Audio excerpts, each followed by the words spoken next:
Welcome to our Scary Stories, the podcast where the line between the living and the dead blurs, and the tales from the shadows send shivers down your spine. I'm your host, inviting you to lean a little closer. Let the darkness envelop you as we delve into today's chilling narrative. Settle in, my brave listeners, because tonight we are sharing the haunting tale of a detective's relentless pursuit of truth, a pursuit that did not end, even in death. Welcome to the Post Mortem Chronicles. In the heart of a city that never sleeps, Benjamin Spire, a revered crime novelist, sat in his study, peering at the plethora of case files strewn across his mahogany desk. A single lamp cast a halo of light on the stark papers, throwing long, grotesque shadows that danced across the room. This was no ordinary writer's abode. The air smelled of ink and determination. Every creaking floorboard and whispering wind held an echo of secrets yet uncovered. The room was cloaked in an unnatural silence, a sort of eerie tranquility that added an unusual patina to the otherwise rich, warm texture of the space. Amid the somber ambience, Benjamin appeared almost ethereal, his eyes shimmering with a fierce passion as he leafed through the files, his brow creased in deep thought. His ash-gray hair framed his weathered face, and his steady hand held a golden fountain pen, now poised in midair. Benjamin's heart pounded like a drummer at the final act. He was on the cusp of unraveling the last thread of a murder case that had stumped even the most seasoned detectives. The city had been gasping for breath under the shadow of this unsolved crime. Yet, here was Benjamin connecting the dots, his mind ablaze with revelations. Suddenly, he gasped, clutching his chest. The room spun around him like a horrifying carousel. His vision blurred, the files before him turning into a whirlpool of black and white. The air turned icy, and a cruel pain seized him, pulling him under. His pen slipped from his trembling fingers and clattered onto the desk. His breath became ragged, each gasp echoing ominously in the silence. He tried to reach for his phone, but his strength ebbed away, leaving him helpless in the face of an unseen assailant. In his final moments, Benjamin's mind was a turmoil of thoughts. There was an overwhelming fear, not of death itself, but the fact that he would leave the mystery unsolved. This fear was swiftly replaced by a sorrowful resignation as his eyes flickered shut, surrendering to the bitter, untimely end. His last thought, before the shroud of darkness claimed him, was a revelation about the unsolved murder case. His heart gave out one final, painful thud, echoing his regret and unfulfilled promise to the city he had vowed to protect through his words. The novelist's life was over, yet his story was only just beginning. The hero had fallen, but he would rise again in a realm where reality intertwines with the supernatural, the curtain raised for a spectral encore. Awakening to an existence beyond the grasp of life, Benjamin Spire found himself adrift in a space that was neither here nor there. It was a plane of reality devoid of color, texture, or form. Instead, it was a place shrouded in a translucent haze, like the soft, elusive light that filters through a morning mist. An uncanny silence held dominion here, neither threatening nor comforting, an endless expanse that stretched out in every direction. There was no sense of time in this new reality, yet Benjamin felt a burgeoning awareness of himself. His existence felt fluid, detached from the constraints of the physical body. It was as if he was both a part of everything and yet separate, tethered to his memories, his passions, his unfulfilled promise. In his incorporeal state, he noticed that he could still feel, not in the humanly tactile sense, but rather an awareness that stretched beyond the physical. His world had become an orchestra of emotions, his senses intertwined with his consciousness. The pain, the regret, the sudden epiphany from his final moments, they hung about him like a ghostly cloak. It was in this peculiar void that Benjamin realized he had passed away. The knowledge was a shock, yet, in the same moment, an unexpected understanding dawned. His mind was as sharp as ever, his cognitive abilities untouched by the cold hand of death. The mysterious plane he found himself in was uncharted territory, a realm far removed from everything he knew. Yet the hunger for justice, for truth, stirred within him more powerfully than ever. His final moments flashed before him again, and with a jolt, he remembered the breakthrough he'd had in the case. The sharp pang of regret hit him once more. He had been so close. If only he had a little more time. But what if he still could? With a newfound resolve hardening within his formless existence, Benjamin decided to carry on his investigation. The restrictions of the physical world no longer bound him. He didn't know how, but he was determined to solve the murder case that had followed him beyond his mortal life. A spark ignited in the nebulous mist that was Benjamin's form. He was far from done. His life may have ended, but his mission was not yet complete. His spirit, burning with an unquenchable flame, would continue the chase. The hunt was on, not from the city's bustling streets, but from the silence of the ethereal void, an existence beyond comprehension.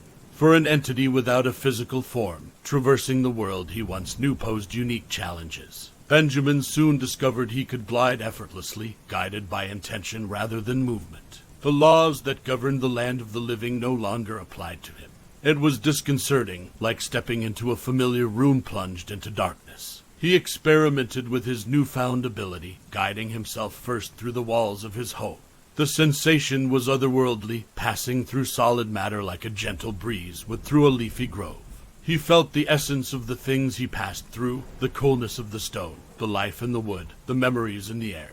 Through this ethereal existence, Benjamin found that he could not just pass through objects, but also experience them in a profoundly different way.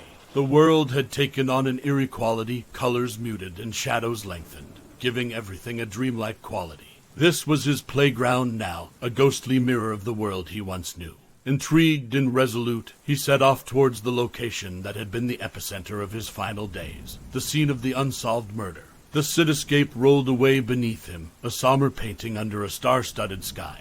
He glided through the chilly night, buildings, streets, and lights blurring into an otherworldly canvas of muted colors and hushed sounds. Arriving at the crime scene, an old, run-down warehouse in the heart of the city, Benjamin was hit by a wave of nostalgia and regret. He remembered this place, not just from the case files, but from his own late-night visits. Its haunting visage, standing solitary against the backdrop of the city, seemed to echo his current state of being.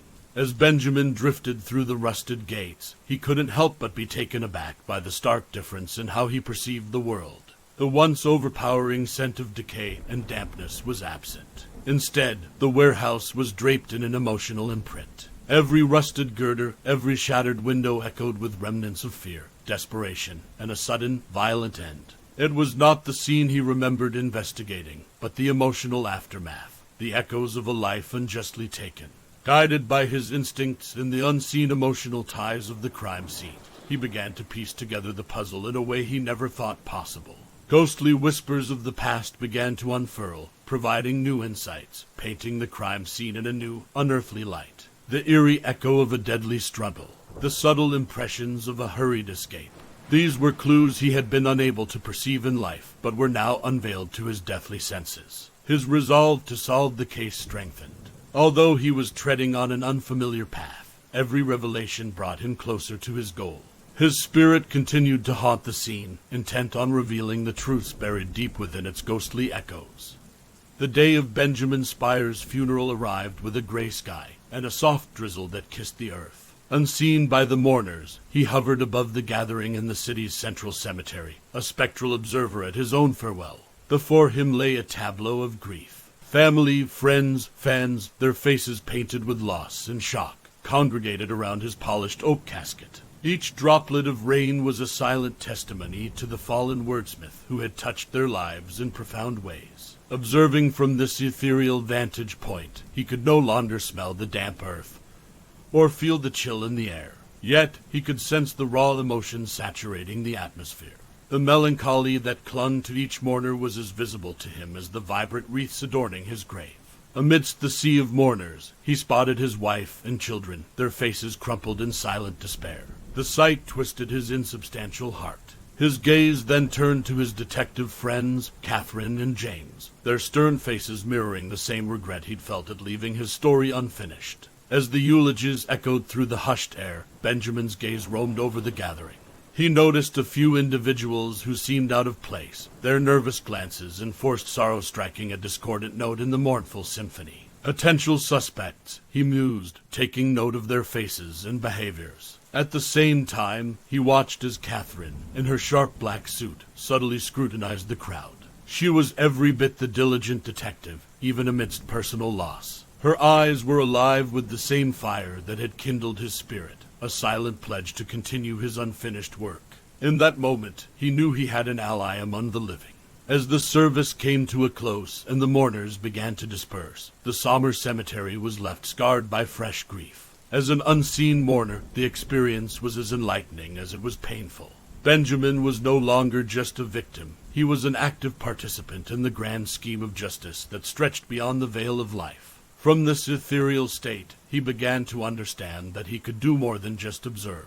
He could influence, perhaps even communicate, if only he could learn how. Resolved to harness his new reality, he watched as the final visitors trickled away from his resting place. His story, he knew, was far from its epilogue.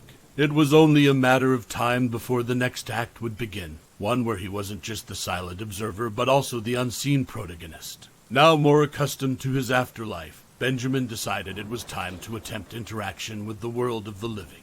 He had observed enough. It was time to act. But how? He pondered this new challenge as he found himself in his once cherished study, surrounded by the familiar vestiges of his past. The walls, once teeming with the aroma of old books and weathered wood, felt numb to his spectral touch. He could not feel the coarse grain of the parchment or the soft leather of his armchair, but he could sense their history, their intimate connection with him.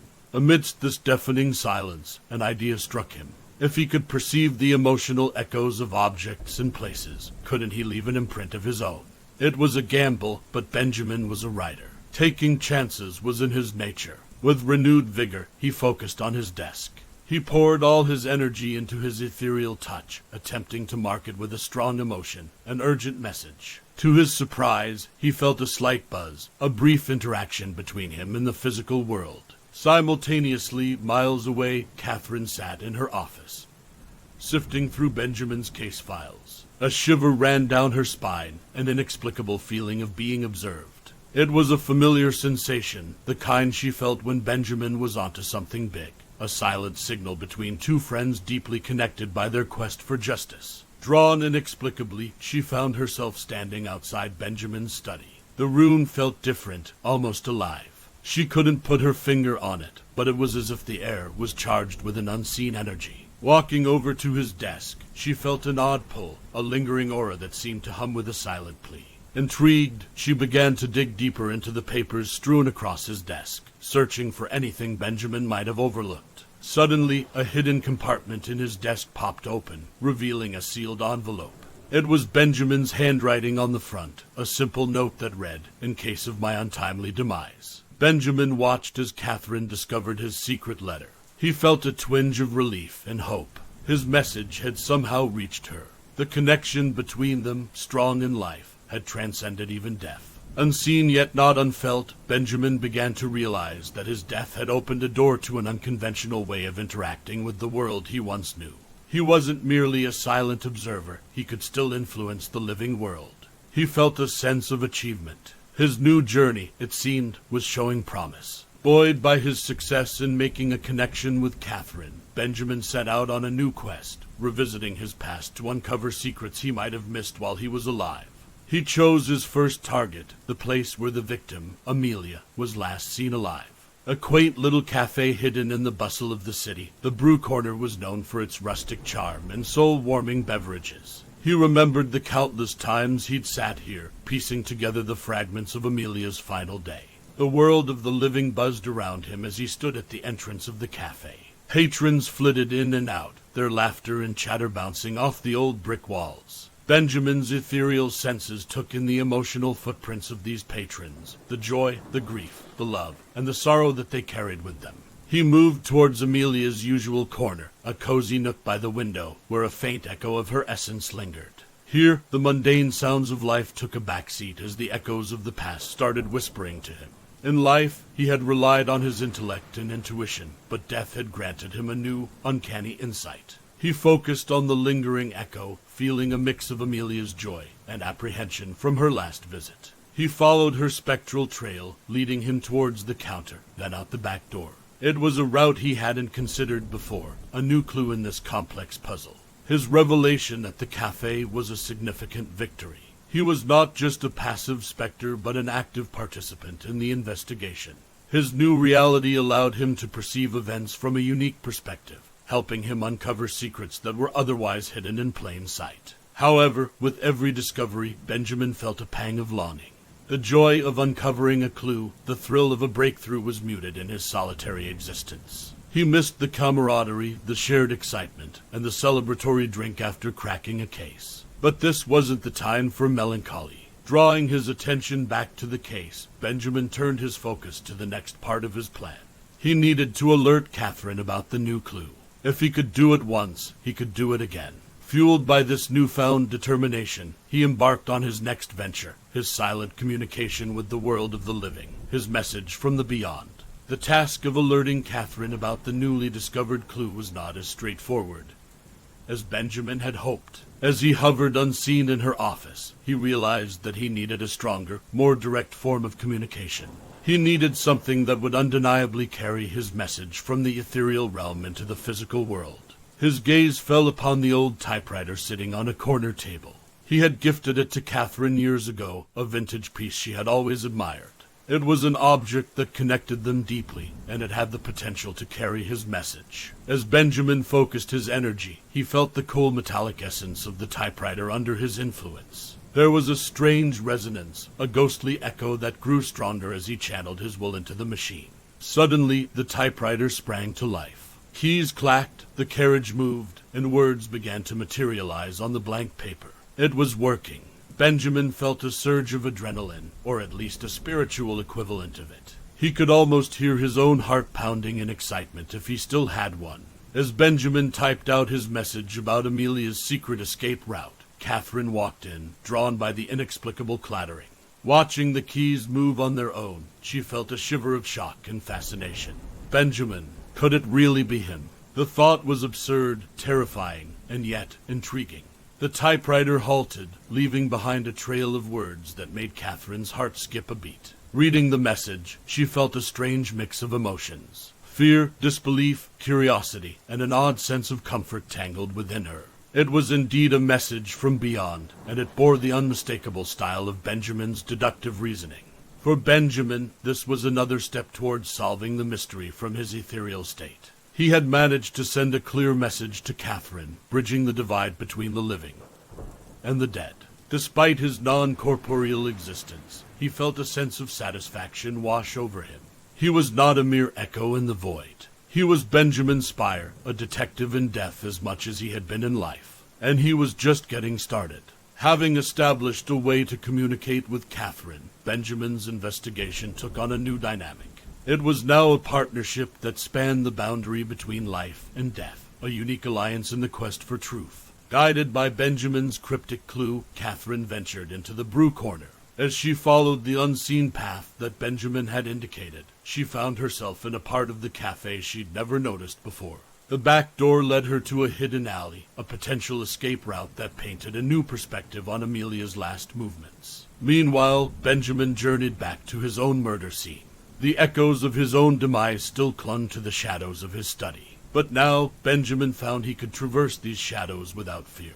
He was on a mission to seek out details that he'd missed when he was alive, pieces of the puzzle that had remained elusive until now. Navigating the space, he encountered emotions and experiences trapped in time.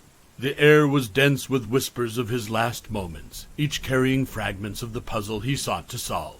As he honed his unique abilities, Benjamin discovered that he could interact with the residual energy, the emotional imprints left behind. His own murder scene was a canvas of fear, confusion, and betrayal. He had to cut through the noise, zero in on the details that mattered, the ones that could lead him to his killer. While Benjamin delved deeper into the echoes of his murder, Catherine followed the clues he passed on. Their efforts, separate yet connected, brought them closer to the truth. Bit by bit, they unraveled the circumstances of Amelia's final day, their findings intertwining to create a picture that was both intriguing and terrifying. As they navigated their respective realms, Benjamin and Catherine found themselves growing closer despite the chasm of life and death between them. They shared a purpose, a connection that went beyond words. And it was this bond that drove them forward, one small clue at a time.